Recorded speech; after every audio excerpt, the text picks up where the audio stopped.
सभी बच्चों को नमस्कार। आज हम कक्षा 12वीं फिजिक्स अध्याय 9 कर्ण प्रकाशिकी एवं प्रकाशिकी यंत्र इसके दूसरे लेक्चर में प्रवेश कर रहे हैं। कल अर्थात पहले लेक्चर में हम लोगों ने प्रतिबिंब, प्रतिबिंब के प्रकार, दर्पण, दर्पण के प्रकार, परावर्तन, परावर्तन के प्रकार और परावर्तन के नियम, इतनी टॉपिक के बारे में पढ़ा था। आज हम इसके आगे बढ़ाएंगे अपने विषय को। और आज देखिए हम क्या लेकर के आए हैं। सबसे पहले मैं आपको बता रहा हूँ गोलीय दर्पण, ठीक है ना। गोलीय दर्पण, गोलीय दर्पण जैसे कि हमने कल पढ़ा था दो प्रकार के होते हैं। एक होता है अवतल गोलीय दर्पण, अवतल, और दूसरा होता है उत्तल गोलीय दर्पण। इसका पूरा नाम होगा अवतल गोलीय दर्पण। हम सिर्फ अवतल दर्पण कहेंगे इसको, लेकिन इसका पूरा नाम क्या है? अवतल गोलीय दर्पण। इसका जब हम रेखा चित्र बनाएंगे अपने इसमें, तो इसका रेखा चित्र ऐसे बनाना है आपको, इस तरफ, इस टाइप से। ये इसकी जो है एक प्रकार से पॉलिशिंग सतह है, और इस तरफ से परावर्तक सतह है। यहाँ से ये वाली इसकी परावर्तक सतह है, इस तरफ इसकी परावर्तक सतह है, परावर्तक सतह है, ठीक है ना। परावर्तक सतह इस तरफ है, ध्यान रखना है। इसी प्रकार जब हम उत्तल गोलीय दर्पण बनाएंगे तो आपको इस टाइप से बनाना है, और इस तरफ ये जो हम कलाई करते हैं वो इस तरफ करनी है, ठीक है ना। और ये इसकी परावर्तक सतह है, इस तरफ परावर्तक सतह इस तरफ होगी। परावर्तक सतह ये किस तरफ होगी? बाईं तरफ होगी, ठीक है। ये हमारे लिए ध्यान रखना है। तो ये हमारे पास दर्पण के प्रकार, अवतल गोलीय दर्पण। अब उसकी पहचान कैसे होगी या कौन सा कहलाएगा? तो वह गोलीय दर्पण जिसकी परावर्तक सतह बीच में धसी हुई या दबी हुई होती है, उसे हम अवतल गोलीय दर्पण कहते हैं, ठीक। और वह गोलीय दर्पण जिसकी परावर्तक सतह बीच में उभरी हुई होती है, उसे हम उत्तल गोलीय दर्पण कहते हैं। तो परावर्तक सतह धसी हुई तो अवतल गोलीय दर्पण, परावर्तक सतह उभरी हुई तो कौन सा कहलाएगा? उत्तल गोलीय दर्पण कहलाएगा, ठीक है। अब हम आते हैं गोलीय दर्पण से संबंधित कुछ परिभाषाओं पर। ये जितनी चीजें मैं आपको बता रहा हूँ ये कक्षा 10 की है, ठीक है ना। अब अपने पास आता है गोलीय दर्पण से संबंधित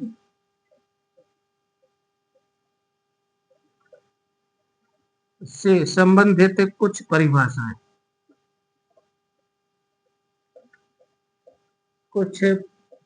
परिभाषाएं, ठीक है। ये आपको एनसीईआरटी में इसको उतना मेंशन नहीं किया गया है, क्योंकि ये 10th क्लास में आप पढ़ चुके हैं, इसलिए, ठीक। सबसे पहले हमारे पास आता है द्वारक। द्वारक, द्वारक क्या कहलाता है? द्वारक या अपर्चर द्वारक कहलाता है। जैसे हमारे गोलीय दर्पण है, तो गोलीय दर्पण का जो ये परावर्तक सतह है, चाहे ये वाला दर्पण हो, ठीक है, तो इसकी परावर्तक सतह का जो व्यास होता है ये, इसको बोलते हैं द्वारक। ये जिसकी जो साइज होती है ये हमारा, ये जो मैं डी इसको मैं प्रोनाउंस कर रहा हूँ, ये कहलाता है द्वारक। परिभाषा क्या होगी? गोलीय दर्पण की परावर्तक पृष्ठ के व्यास को, क्या है वो? परावर्तक सतह का व्यास, सतह का व्यास, इसको अपन इसका द्वारक कहते हैं, ठीक है ना। द्वारक की परिभाषा क्या बनी? गोलीय दर्पण की परावर्तक सतह के व्यास को, इसकी जो साइज आपको दिख रही है पूरी, इसको अपन बोलते हैं वो द्वारक। समझ आ गया होगा, ठीक है ना। अब आता है हमारे पास द्वारक के बाद ध्रुव। ध्रुव या पोल, ध्रुव क्या कहलाता है?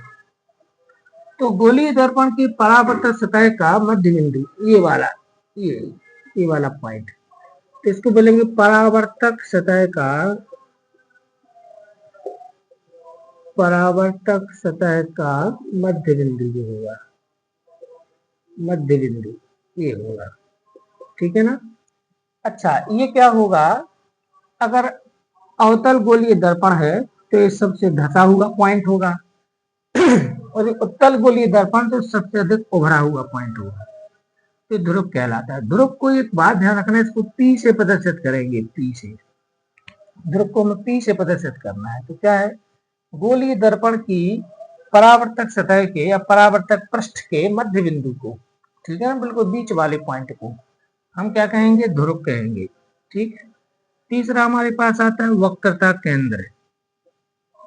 वक्रता केंद्र, वक्रता केंद्र क्या होगा, जैसे मैंने एक अवतल गोलीय दर्पण बनाया, मान लीजिए अवतल गोलीय दर्पण है। अब अगर मैं ये तो एक पार्ट है, अगर मैं इसको किसी तरीके से पूरा बढ़ाऊं, कल्पना करूं, तो ये क्या होगा, एक गोला बन जाएगा, एक गोला बनेगा। तो इस गोले का जो केंद्र होगा उसको कहते हैं वक्रता केंद्र। तो परिभाषा क्या बनी कि गोलीय दर्पण जिस संपूर्ण गोले का भाग होता है उसके केंद्र को, गोलीय दर्पण जिस संपूर्ण गोले का एक भाग होता है, क्योंकि किसी गोले को काट करके बनाए जाते हैं, तो गोलीय दर्पण परिभाषा क्या लिखेंगे, गोलीय दर्पण, गोलीय दर्पण जिस संपूर्ण गोले का भाग होते हैं, जिस संपूर्ण गोले का भाग होता है, भाग होता है उसका केंद्र, उसका केंद्र वक्रता केंद्र कहलाएगा। ठीक है ना। तो गोलीय दर्पण जिस संपूर्ण गोले का भाग होता है उसका जो केंद्र होता है उसको हम कहते हैं इसका वक्रता केंद्र। अब आता है वक्रता त्रिज्या। तो आप समझ गए होंगे वक्रता त्रिज्या की डेफिनेशन क्या है। तो गोलीय दर्पण जिस संपूर्ण गोले का भाग होता है उसकी त्रिज्या, ठीक है ना, संपूर्ण गोले का जो भाग होता है उसकी त्रिज्या वक्रता त्रिज्या कहलाती है। ठीक, क्या बोलेंगे, गोलीय दर्पण जिस संपूर्ण गोले का भाग होता है उसका केंद्र है। गोलीय दर्पण जिस संपूर्ण गोले का, संपूर्ण गोले का भाग होता है उसका या उसकी त्रिज्या। ठीक है ना। तो गोलीय दर्पण जिस संपूर्ण गोले का भाग होता है उसकी त्रिज्या को इसकी वक्रता त्रिज्या कहते हैं। ठीक है। या दूसरी परिभाषा क्या बनेगी, दूसरी परिभाषा, वक्रता केंद्र को प्राय हम C से प्रदर्शित करेंगे, ध्रुव को हम P से प्रदर्शित करेंगे।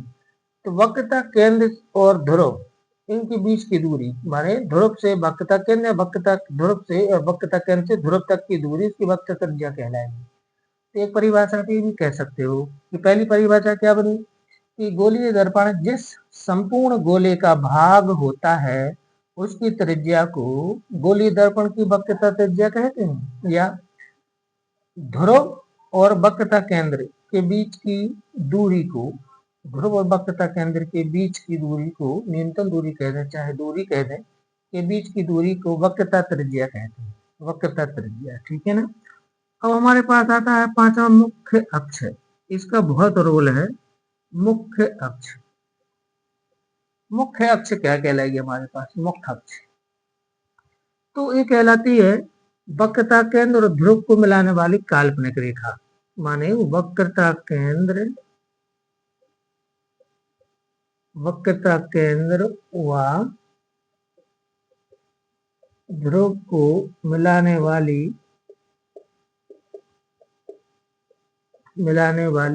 काल्पनिक रेखा, मिलाने वाली कौन सी रेखा बच्चों, काल्पनिक रेखा। तो वक्रता केंद्र व ध्रुव को मिलाने वाली काल्पनिक रेखा मुख्य अक्ष कहलाएगी। ये हमारे पास मुख्य अक्ष है। ठीक है ना। अब हमारे पास आता है कितनी परिभाषा होगी, 5 हो गई। ठीक है, ऊपर से इसको थोड़ा सा मिटाते चलते हैं। ये हमारे पास 5 परिभाषाएं हो गई। अब आते हैं अपन 6वीं परिभाषा पर, 6 नंबर पर। अब हमारे पास आता है मुख्य फोकस। मुख्य फोकस ये क्या होता है, मुख्य फोकस ये क्या होता है, मुख्य फोकस। ठीक है ना। तो मुख्य फोकस कहलाता है, इसको अपन चित्र से जान लें मुख्य फोकस को। जैसे मान लीजिए ये हमारे पास एक अवतल गोलीय दर्पण है और ये इसका ध्रुव है और ये इसका वक्रता केंद्र है, तो दोनों को मिला दो, ये मुख्य अक्ष बन गई। ठीक है ना। वक्रता केंद्र और ध्रुव को मिलाने वाली काल्पनिक रेखा, ये हमारे पास क्या बन गई, ये हमारे पास क्या बन गई, मुख्य अक्ष बन गई। अब मान लीजिए कोई प्रकाश किरण मुख्य अक्ष के समांतर इस पर आपतित होते हैं, मुख्य अक्ष के समांतर आ रहे हैं, किरण मुख्य अक्ष के समांतर आ रही है। अभी आने के बाद परावर्तित होकर लौटेंगी तो ये इस टाइप से नीचे की ओर ये निकलती जाएंगी यहाँ से। तो ये परावर्तित किरणें हो गई, परावर्तित। तो गोलीय दर्पण से मुख्य अक्ष के समांतर आने वाली प्रकाश किरणें परावर्तन के पश्चात मुख्य अक्ष के जिस बिंदु पर मिलती हैं उसको बोलते हैं फोकस। ये फोकस होता है, ठीक है ना। तो क्या बोलेंगे परिभाषा, गोलीय दर्पण के मुख्य अक्ष के समांतर आने वाली प्रकाश किरणें परावर्तन के पश्चात मुख्य अक्ष को जिस बिंदु पर मिलती हैं, मुख्य अक्ष के जिस बिंदु पर मिलती हैं उसे मुख्य फोकस कहते हैं, ठीक है। अब ये मिलती कहाँ पर है, अवतल गोलीय दर्पण में, लेकिन उत्तल में नहीं मिलेंगी। उत्तल में क्या होगा भैया, उत्तल का फोकस देख लेते हैं। ये मान लीजिए उत्तल गोलीय दर्पण है हमारे पास। अब उत्तल गोलीय दर्पण में ये इसकी मुख्य अक्ष हो गई, ठीक है ना, सी, और ये क्या हो गया पी। अब मुख्य अक्ष के समांतर प्रकाश किरणें आ रही है, लेकिन ये तो ऊपर की ओर इसका स्लोप है तो ये ऊपर की ओर स्लिप हो जाएगी, ये नीचे की ओर परावर्तित हो जाएगी, ठीक है ना। तो ये तो एक बिंदु पर आए ही नहीं, लेकिन अगर ये हम पीछे की ओर बढ़ाएं इनको तो ये मुख्य अक्ष के इस बिंदु से आते हुए प्रतीत होंगे, इसको तो इसको बोलेंगे फोकस, इसको बोलेंगे फोकस। ये आने वाली किरण है, ये जाने वाली किरण है। तो क्या बोलेंगे इसमें अपन कि मुख्य अक्ष के समांतर आने वाली प्रकाश किरणें परावर्तन के पश्चात मुख्य अक्ष से जिस बिंदु से आती हुई प्रतीत होती हैं उसे हम मुख्य फोकस कहते हैं। तो अब दोनों की परिभाषा में देखो थोड़ा थोड़ा अंतर आ गया।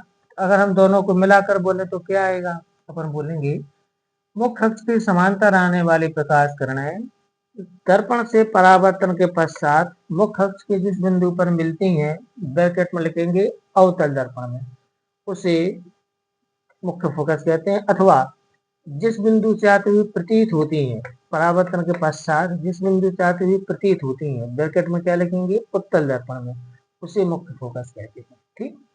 तो ऐसे सुन लीजिए, गोलीय दर्पण की मुख्य अक्ष के समांतर आने वाले प्रकाश किरणें परावर्तन के पश्चात मुख्य अक्ष के जिस बिंदु पर मिलती हैं अथवा जिस बिंदु से आती हुई प्रतीत होती हैं उसे दर्पण का मुख्य फोकस कहते हैं, ठीक। तो ये मुख्य फोकस हो गया। अब आता अपने पास फोकस दूरी, फोकस दूरी। तो फोकस दूरी क्या कहलाएगी बताओ मुझे, फोकस दूरी, फोकल लेंथ। तो ध्रुव से फोकस तक की दूरी को, ध्रुव से फोकस तक की दूरी को फोकस दूरी कहते हैं, ठीक है। ध्रुव से फोकस तक की दूरी को, कहां से कहां तक की दूरी को बच्चों, ध्रुव से फोकस तक की दूरी को हम क्या बोलेंगे, फोकस दूरी बोलेंगे, ठीक है ना। ये कहलाती है हमारी फोकस दूरी। ध्रुव से फोकस तक की दूरी को फोकस दूरी कहते हैं, क्लियर हो गया, ठीक। इसे हम एफ से प्रदर्शित करेंगे, एफ, ठीक है। वक्रता त्रिज्या को प्राय आर लिख देंगे, इसको हम स्मॉल एफ लिख देंगे, ठीक। ये मुख्य फोकस दूरी होगी। अब अपने पास आता है लास्ट परिभाषा फोकस तल। एक और परिभाषा अपन ले लेते हैं फोकस तल की, नंबर 8, फोकस तल, ठीक है ना, फोकस तल। तो फोकस तल क्या कहलाएगा, है मुख्य अक्ष के लंबवत फोकस से गुजरने वाले ऊर्ध्वाधर तल को, इस टाइप के एक तल की कल्पना करें हम, इस टाइप के एक तल की कल्पना करें जो इसके कैसा हो, लंबवत हो। तो फोकस से गुजरने वाले ऊर्ध्वाधर तल को और फोकस मुख्य अक्ष पर लंबवत हो, तो मुख्य अक्ष पर लंबवत फोकस से गुजरने वाले ऊर्ध्वाधर तल को हम फोकस तल कहते हैं। तो जो हमारे पास है वो इससे संबंधित परिभाषा है। तो कितनी परिभाषा हुई हमारी, कुल 8 परिभाषा हुई, ठीक है ना। अब आते हैं पर प्रतिबिंब रचना के नियम।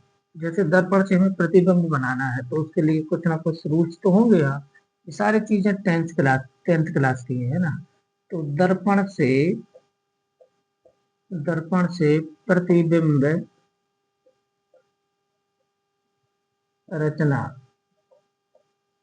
के नियम,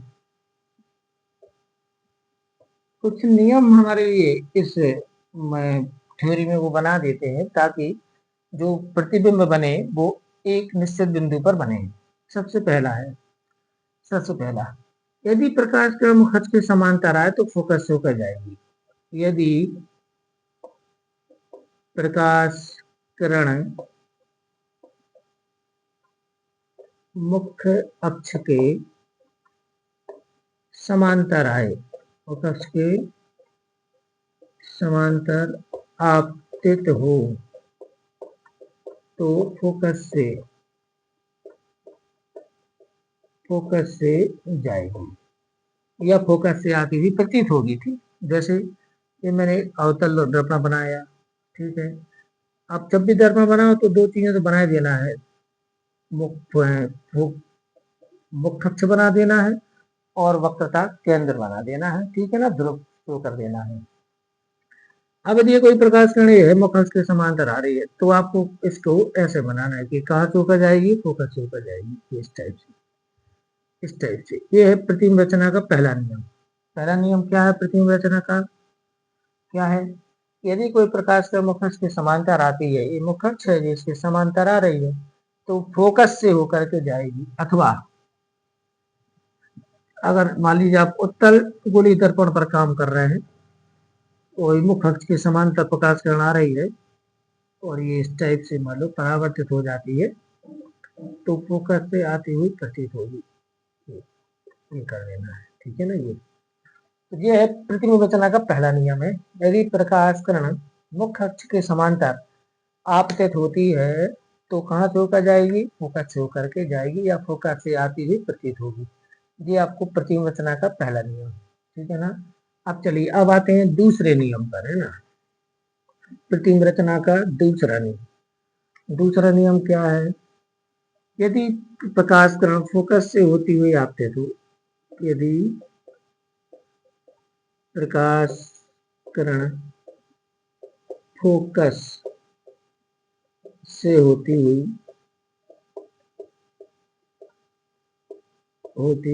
या फोकस की दिशा में या फोकस की दिशा में आपतित हो तो परावर्तन के पश्चात मुख्य अक्ष के समांतर हो जाएगी, मुख्य अक्ष के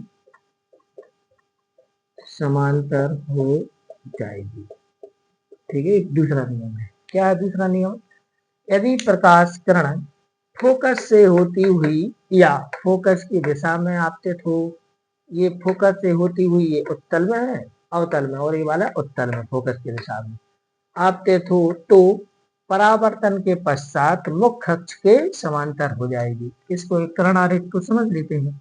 जैसे मान लीजिए हमारे पास अवतल गोलीय दर्पण है, ये मुख्य अक्ष हो गया, ध्रुव P और वक्रता केंद्र C हो गया। अब ये कहीं पे यहाँ पर एक फोकस पॉइंट है, इसका फोकस। अब एक प्रकाश का इसके फोकस से होती हुई आ रही है, देखो फोकस से आई तो जब परावर्तित होगी तो मुख्य अक्ष के समांतर जाएगी। आपको तो इसको मुख्य अक्ष के समांतर बना देना है ऐसे। तो अगर प्रकाश का फोकस से होती हुई आ रही है, ये फोकस है, फोकस से होती हुई आ रही है दर्पण पे, तो परावर्तन के पश्चात क्या होगी, मुख्य अक्ष के समांतर जाएगी। इसी प्रकार अगर हम उत्तल गोलीय दर्पण में इसी चीज को बनाए, उत्तल में, तो देखिए उत्तल गोलीय दर्पण में क्या होगा, मान ली एक प्रकाश किरण आ रही है, ये आ रही है और ये मान ली किस दिशा में आ रही है, फोकस की ओर आ रही है, ये इसका फोकस है मान ली। तो परावर्तन के पश्चात क्या होगा, मुख्य अक्ष के समांतर चली जाएगी इस टाइप से, ठीक है ना, क्यों समांतर चली जाएगी।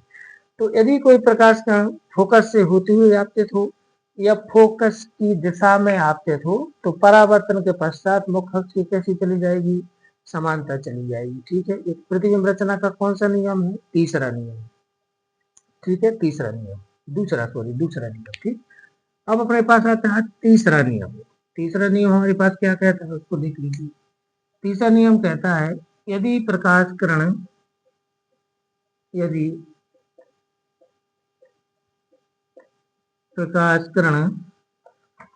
वक्रता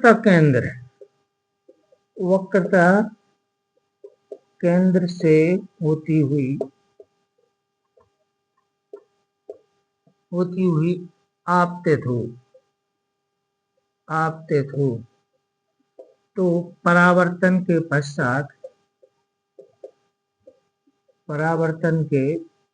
पश्चात उसी दिशा में लौट या उसी मार्ग से लौट जाएगी, उसी मार्ग से लौट जाएगी।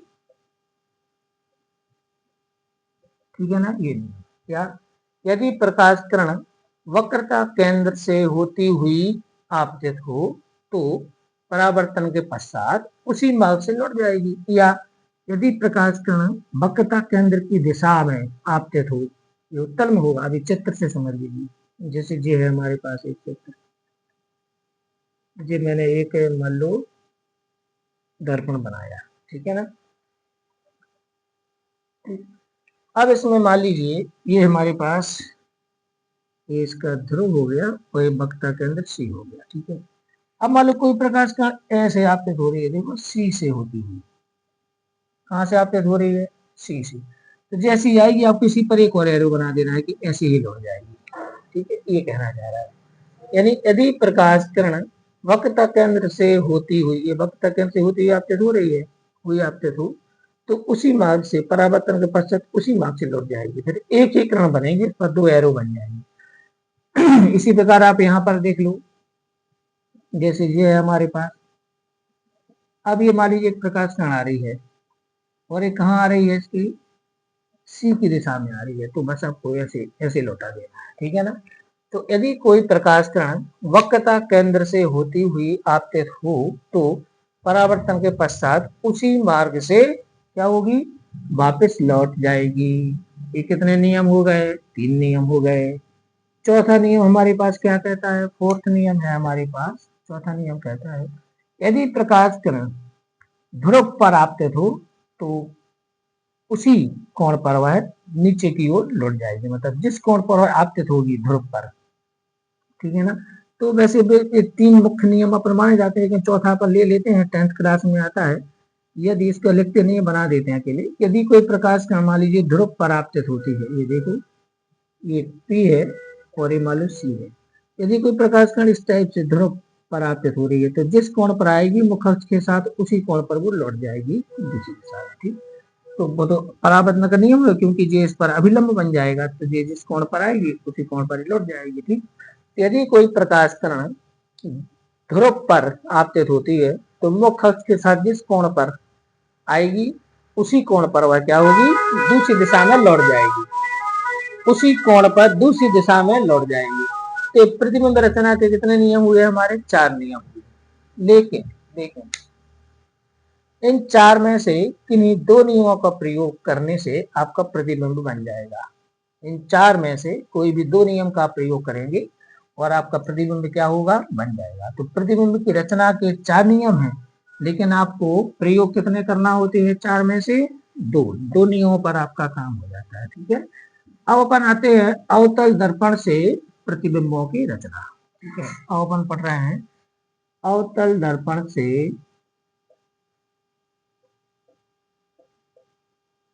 अवतल दर्पण से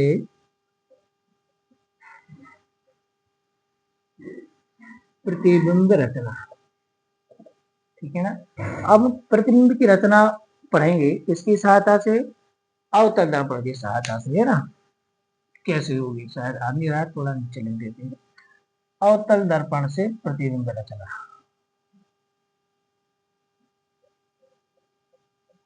अवतल दर्पण से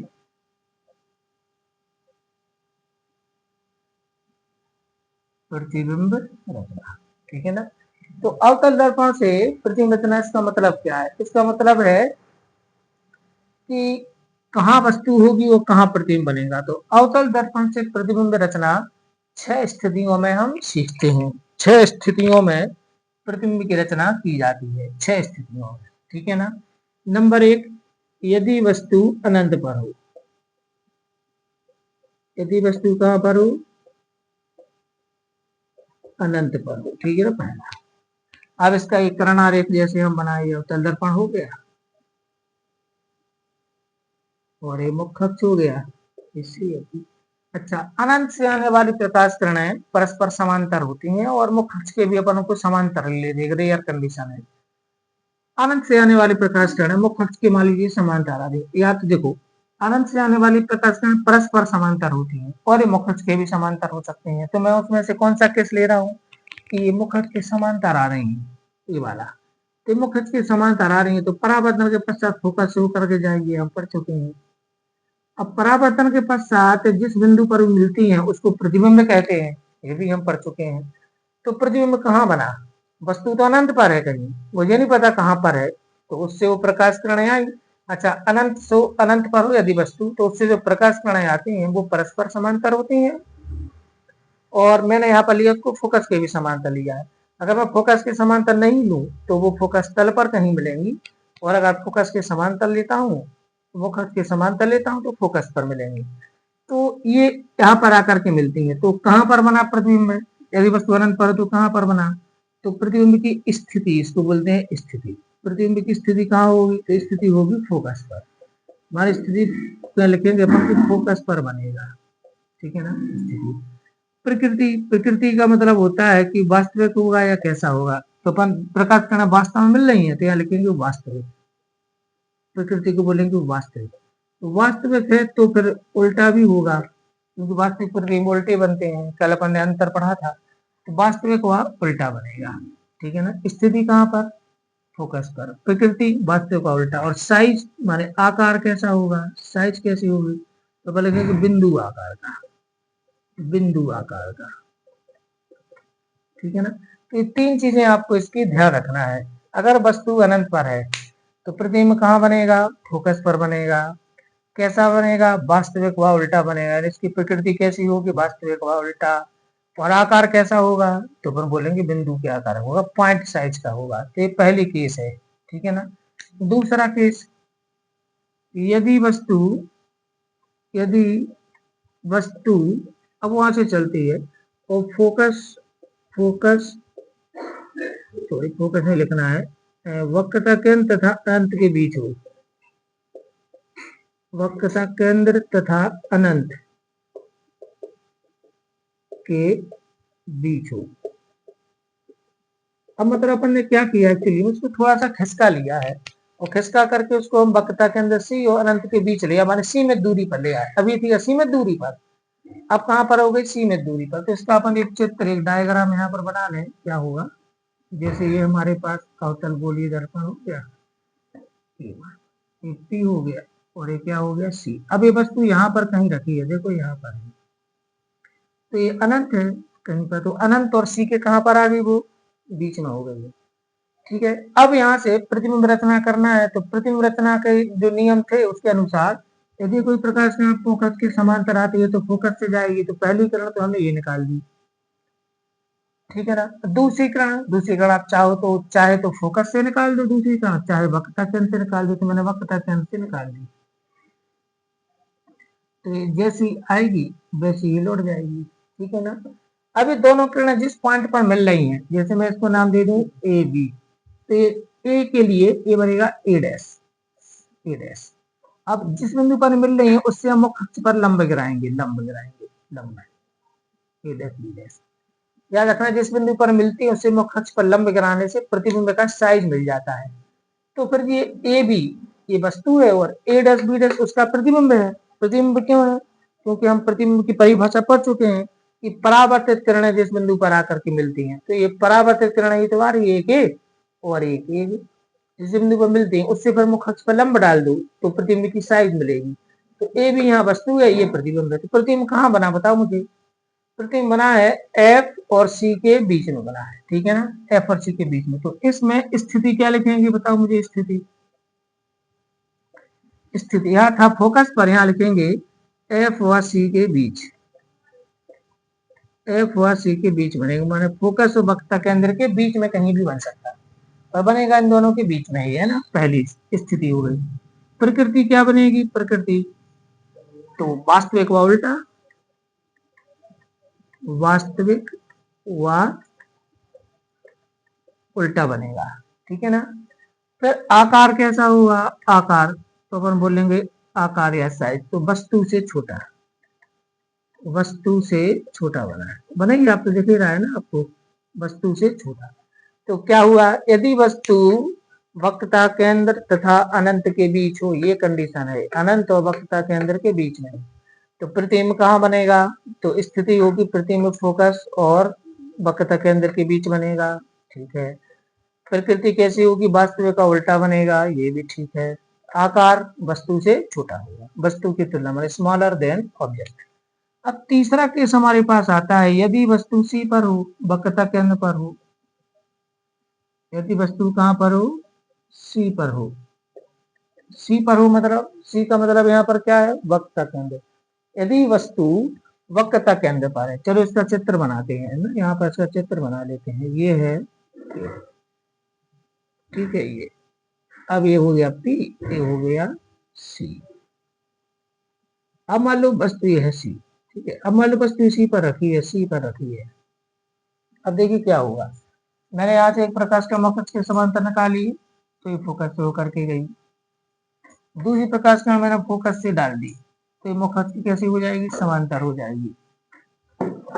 चलिए ठीक है ना, ये आई ये गई, ये आई ये गई। तो जरा देखो ये दोनों किरणें कहाँ मिल रही हैं, यहाँ मिल रही हैं, यहाँ मिल रही है। तो मैं अगर इसको नाम दे दूं ए बी, ये हो गया हमारा ए डैश, ए का ए डैश, सी से आने वाली सी पर, जिस बिंदु पर मिलती है वहां से मुख्य अक्ष पर लंब डाल देते, मैंने लंब डाल दिया। तो ये लंब देखो जरा कहाँ गिरा, कहाँ गिरा मुझे बताओ, वही वक्रता केंद्र पर ही तो गिरा। तो यदि वस्तु वक्रता केंद्र पर है तो प्रतिबिंब कहाँ बनेगा, वक्रता केंद्र पर ही बनेगा, वही बनेगा।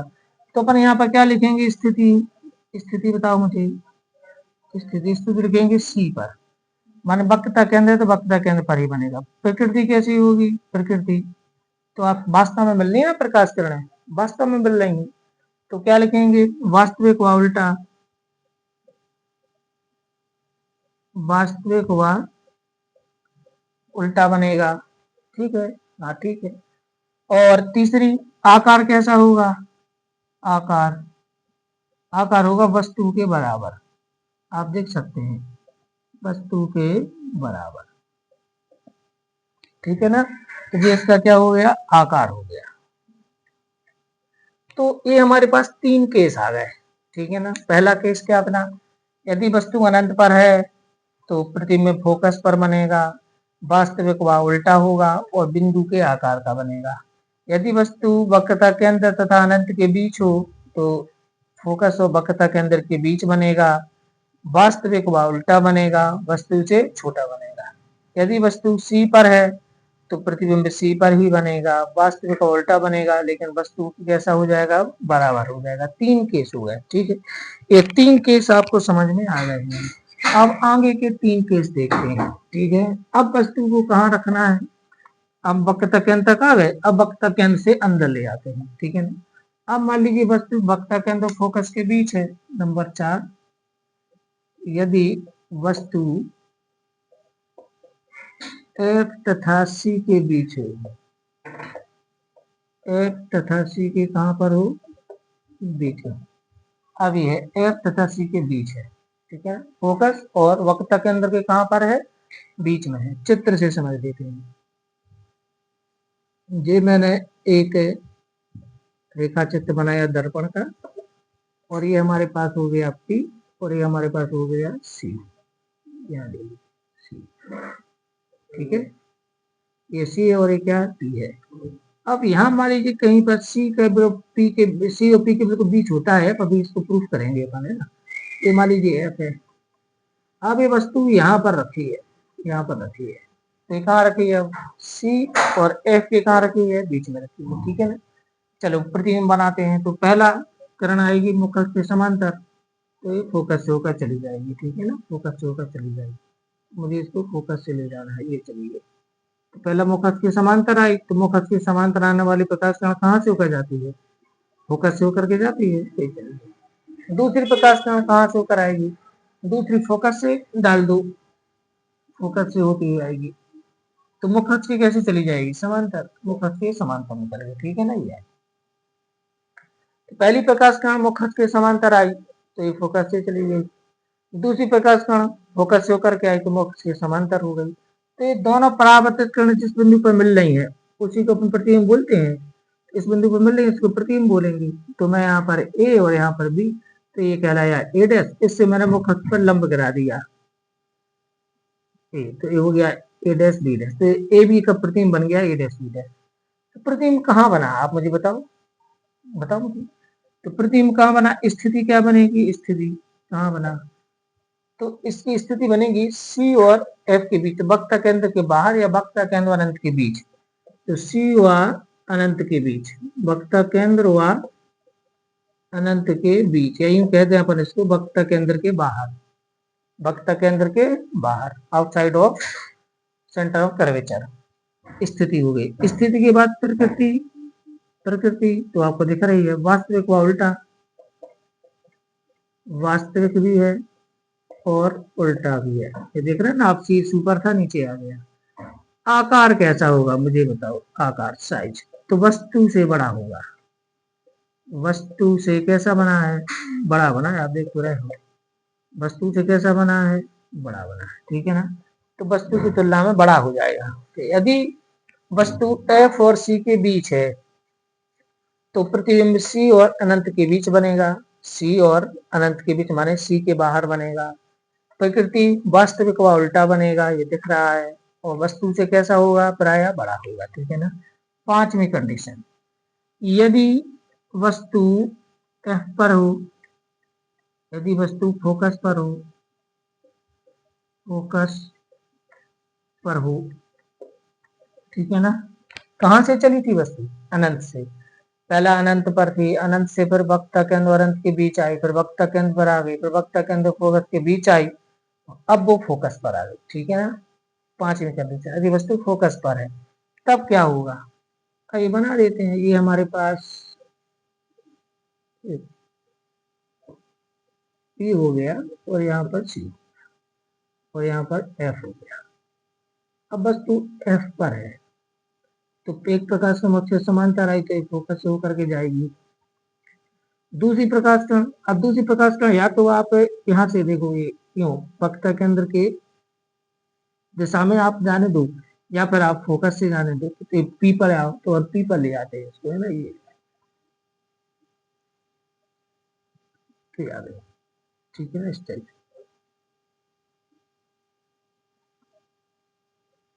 इस टाइप से, ठीक है ना। तो ये जो प्रकाश किरण है ये एक्चुअली जब हम ज्यामितीय नियमों का पालन करते हुए बनाएंगे तो समांतर बनाएंगे, ठीक है। तो ये पहली प्रकाश किरण ये है और दूसरी प्रकाश किरण ये है, ठीक है ना।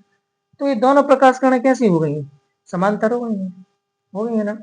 तो समांतर किरणें कहाँ मिलती हैं, अपरिभाषित है, अनंत पर मिलते हैं, अपन बोल देंगे अनंत पर मिलते हैं, ऐसा अपन बोल देते हैं कि अनंत पर जाकर के मिलेंगे, इन्फिनिटी पर, एट इन्फिनिटी, अनंत पर जाकर के मिलेंगे, ऐसा अपन इसको इमेज करते हैं, कल्पना करते हैं।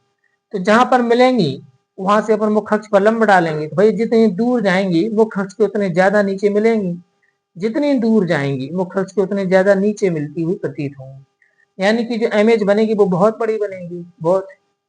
तो अपन यहाँ पर क्या लिखेंगे, स्थिति, स्थिति क्या आएगी, स्थिति आएगी अनंत पर, कहां पर, अनंत पर, अनंत पर आएगी, ठीक।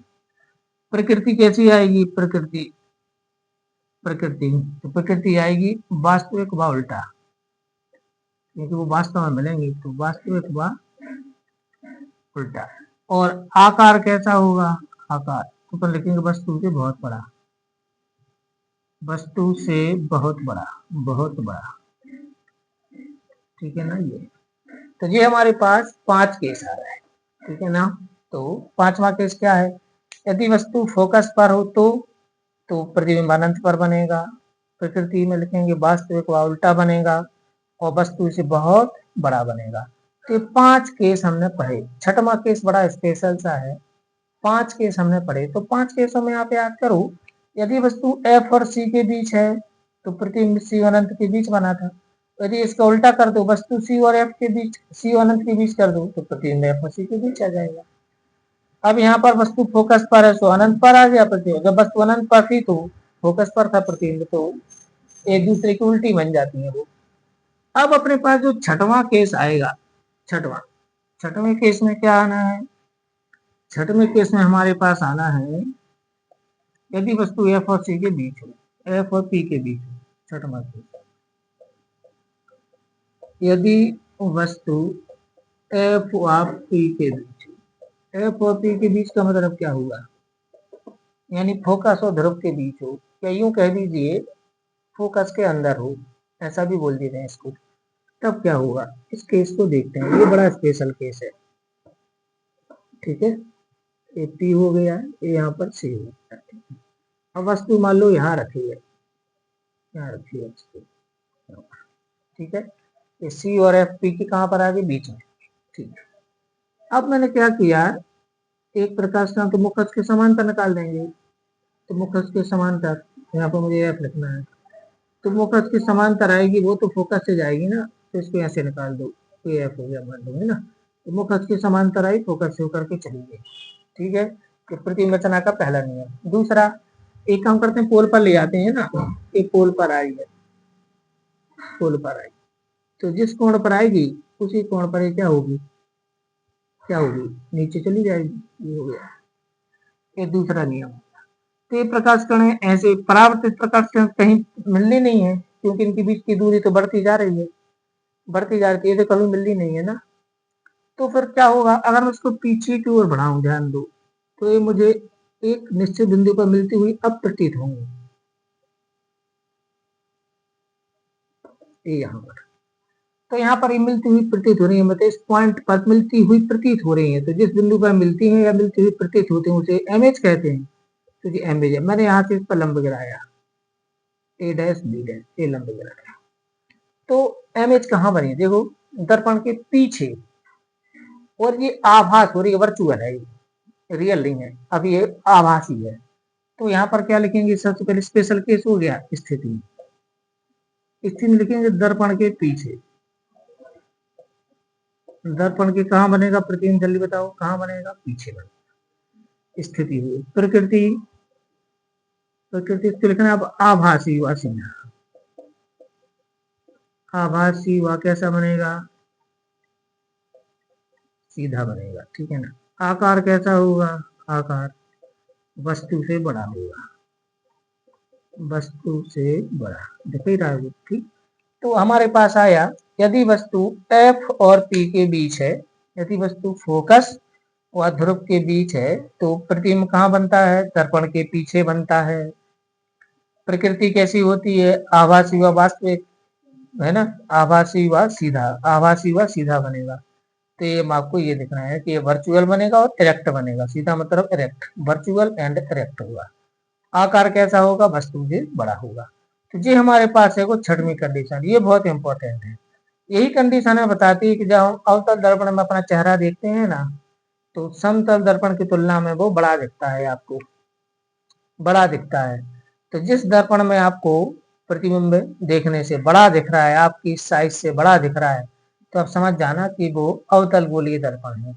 कुछ बर्तनों में देखा आपने, बर्तन होते हैं प्लेट थाली, इनमें एक साइड से आप देखोगे तो आपको चेहरा बड़ा दिखेगा, दूसरी साइड से देखोगे तो आप साइड से तो देखोगे तो छोटा दिखेगा।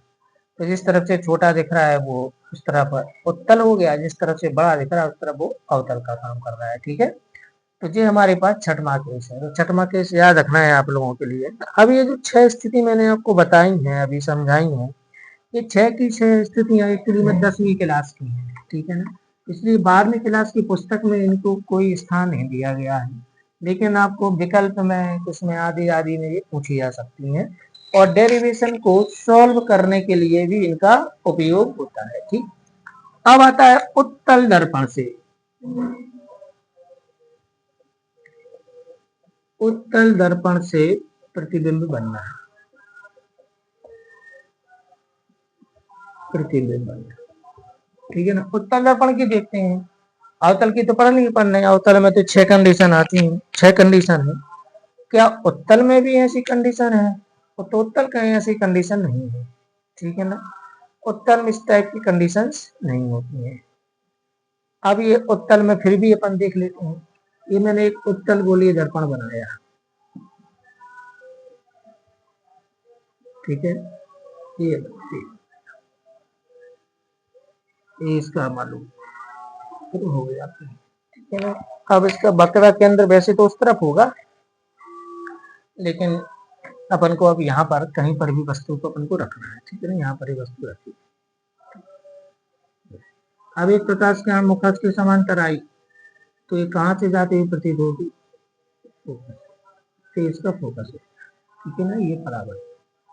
दूसरी प्रकाश कण आप मान लो, चाहे आप फोकस के सामने, चाहे पीपल ले आओ, चलो पीपल ले आते हैं, तो ये ऐसे करेंगे, तो ये पीछे की बढ़ाने पर यहाँ से आप ये, तो जी हमारे पास क्या बन गया, इसका प्रतिबिंब बन गया। अगर मैं इसको नाम दे दूं ए बी, तो ये हो गया हमारा ए डैश और ए, ठीक है ना। तो कहाँ बना प्रतिबिंब, बताओ मुझे, कहाँ बना ये प्रतिबिंब? बना है वो पीछे की ओर। कहाँ बना है? पीछे की ओर। तो सीधा बना, वास्तविक बना। अब अगर मैं इस वस्तु को आगे पीछे करूं, जैसे मैं वस्तु को पीछे की ओर ले जाता हूँ, पीछे की ओर, ध्यान देना। एक और केस में यहाँ पर अगर मैं इसको बना दूं, इसको मैं थोड़ा सा पीछे ले गया, वस्तु को मैंने मान लो यहाँ रख दिया, तो पहली कण पर कोई फर्क नहीं पड़ेगा, दूसरी कण कैसी आएगी, देखो दूसरी कण ऐसी आएगी, तो फिर ये और मतलब और ऐसा मिल जाएगा पीछे, तो प्रतिबिंब छोटा होता जाएगा, देखो ये कंडीशन आ जाएगी, ऐसे ऐसे, तो प्रतिबिंब क्या हो गया, और छोटा हो गया। मैंने इसको और दूर कर दिया, और दूर कर दिया, तो प्रतिबिंब क्या होगा, और छोटा हो जाएगा। तो क्या, जितना आप वस्तु को ध्रुव से दूर रखोगे, किसकी बात कर रहे हैं हम, उत्तल दर्पण, जितना आप वस्तु को ध्रुव से पीछे ले जाओगे, जितना पीछे ले जाओगे, ध्रुव से जितना दूर ले जाओगे, प्रतिबिंब उतना ही दर्पण के पीछे फोकस की हो जाएगा, लेकिन फोकस से बाहर नहीं जाएगा। जब वस्तु अनंत पर होगी तो प्रतिबिंब फोकस पर रहेगा, अनंत पर होगी तो कहां रहेगा, फोकस पर बनेगा। लेकिन अनंत से पी के बीच में कहीं भी खिसकाना, आप इधर उधर कहीं भी खिसकाना, तो प्रतिबिंब उसका जो बनेगा वो पी और एफ के बीच में रहेगा। अब जितना ये ध्रुव से दूर होगा, उतना वो यहाँ पर फोकस के पास जाएगा, छोटा होगा, और जितना पास में आएगा, पास में बनाओ, जैसे मैं एक और चित्र बना लेता हूँ, यहाँ पर एक और बना लेते हैं चित्र, यहाँ पर अब मैंने वस्तु को यहाँ पास में रखा, देखो पास में रखा, पास में रखा मैंने इसको,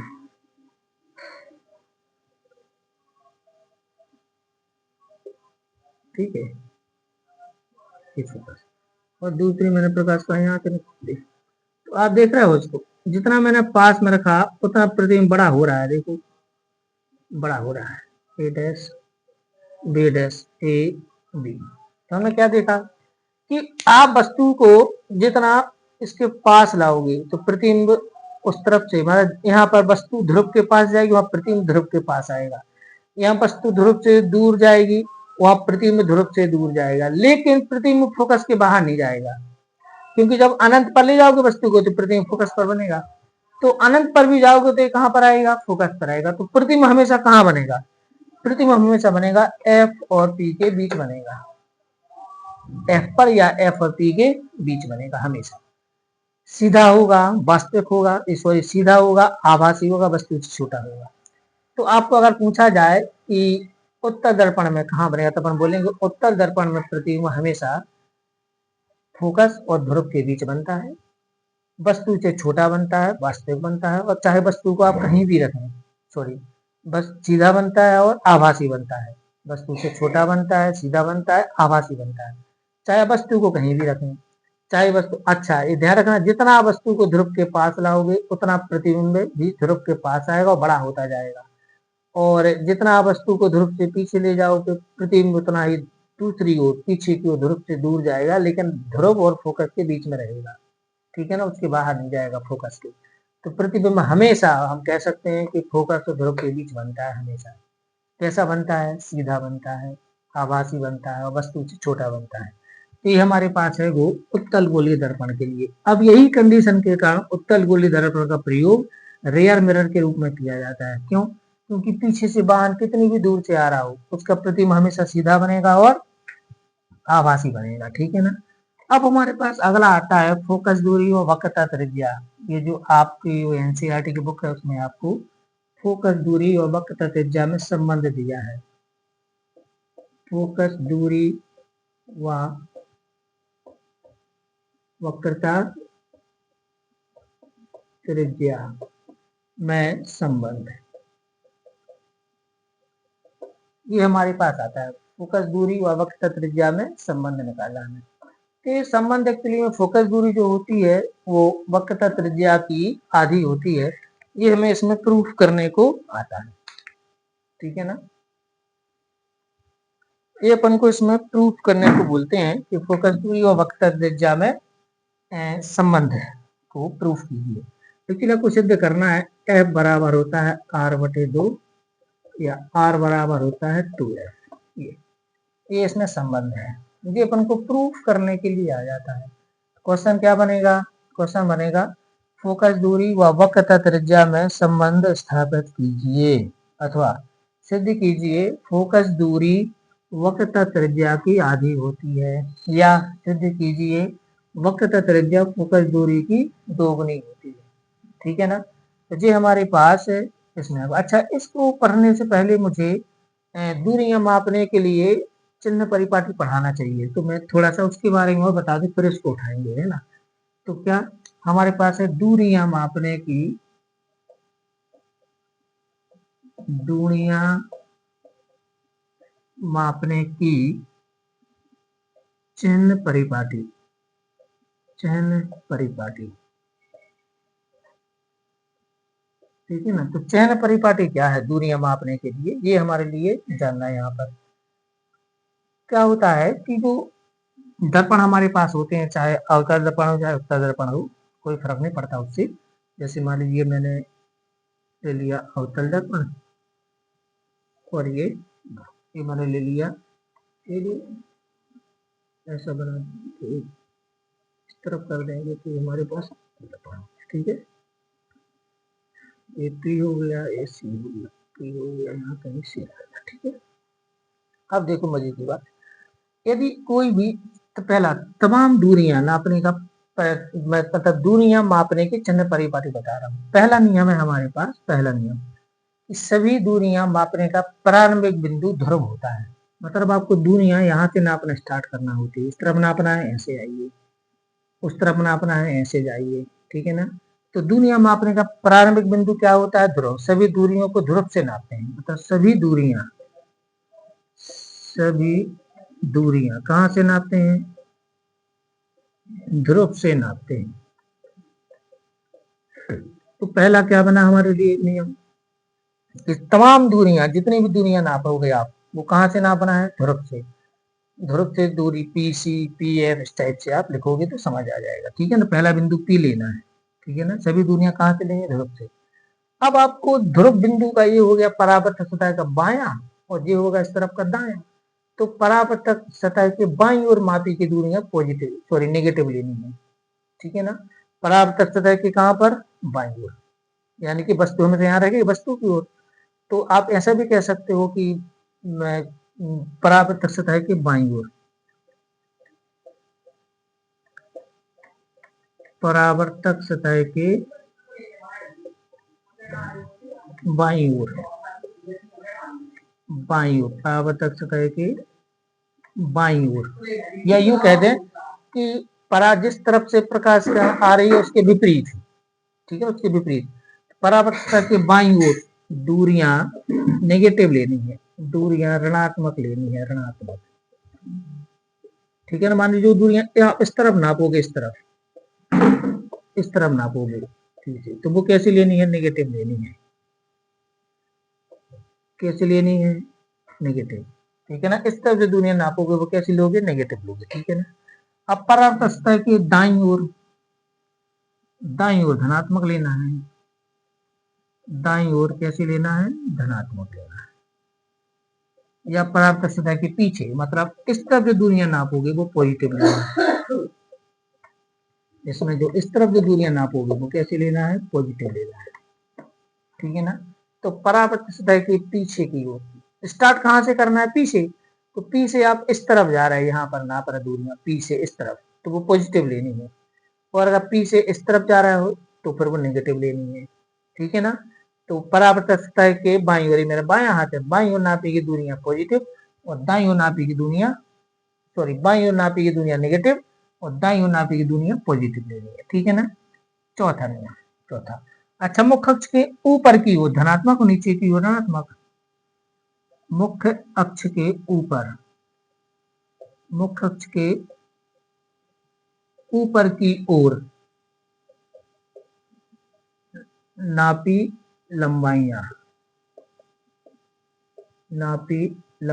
कैसी लेंगी, धनात्मक लेना है, धनात्मक, व नीचे की ओर ऋणात्मक लेना है, व नीचे की ओर ऋणात्मक लेना है। ठीक है ना। क्या, मुख्य अक्ष के ऊपर की ओर, मतलब जैसे मैंने अगर ये इस टाइप से ऊपर की ओर माप रहे हैं हम, ऊपर की ओर, तो आपको पॉजिटिव लेना है। अब इसमें ये ध्यान रखना है कि मुख्य के दर्पण के पीछे है कि आगे, इससे कोई फर्क नहीं। मुख्य अक्ष के ऊपर अगर कोई लंबाई नाप रहे हैं आप, तो वो आपको पॉजिटिव लेनी है। ऐसे इसमें आपने मुख्य अक्ष के ऊपर की ओर नापी, ऊपर की ओर, तो आपको कैसे लेना है, पॉजिटिव लेना है। लेकिन मुख्य अक्ष के नीचे की ओर नापे आप इस टाइप से, तो फिर आपको नेगेटिव लेना है। मुख्य अक्ष के आप नीचे नापते हैं तो कैसे लेना है, नेगेटिव लेना है। तो ये है इनको दूरियां मापने की चिन्ह परिपाटी। मैं एक बार फिर से आपको चित्र के द्वारा बता रहे हैं। ठीक है, एक बार फिर से आप इसको देख लीजिए। इसमें कोई फर्क नहीं पड़ता दर्पण कौन सा है। तो ये मैंने एक दर्पण बनाया, ठीक है, ये पी हो गया, ये सी। तो तमाम दूरियां नापने का पहला बिंदु है वो ध्रुव, यहाँ से नापना है पूरी दूरियां, ये है प्रारंभिक बिंदु। अब अगर आप इस तरफ नाप रहे हो, इस तरफ, तो फिर आपको लेना है नेगेटिव, और अगर आप इस तरफ जा रहे हो तो फिर आपको लेना है पॉजिटिव। ठीक है ना। अगर आप ऊपर जा रहे हो, तो फिर आपको लेना है पॉजिटिव, और अगर आप नीचे की ओर नाप रहे हो तो आपको लेना है नेगेटिव, सीधी सी बात। ठीक है ना। तो क्या सीखा अपन ने कि मुख्य सभी दूरियां मापने का प्रारंभिक बिंदु ध्रुव होता है। ध्रुव से बाईं ओर मापी गई दूरियां नेगेटिव, और ध्रुव से दाईं ओर नापी गई दूरियां पॉजिटिव लेना है। मुख्य अक्ष से ऊपर की ओर मापी गई लंबाइयां पॉजिटिव लेना है, मुख्य अक्ष के नीचे की ओर मापी गई लंबाइयां नेगेटिव लेना है। ठीक है, ये है हमारा साइन कन्वेंशन, या इसको कहेंगे अपन चिन्ह परिपाटी। ठीक, तो चिन्ह परिपाटी से आपको ये पता चलेगा। अब हमारा आता है फोकस दूरी और ध्रुव पथ त्रिज्या में संबंध, तो उसको अगले लेक्चर में कवर करेंगे। सभी को नमस्कार।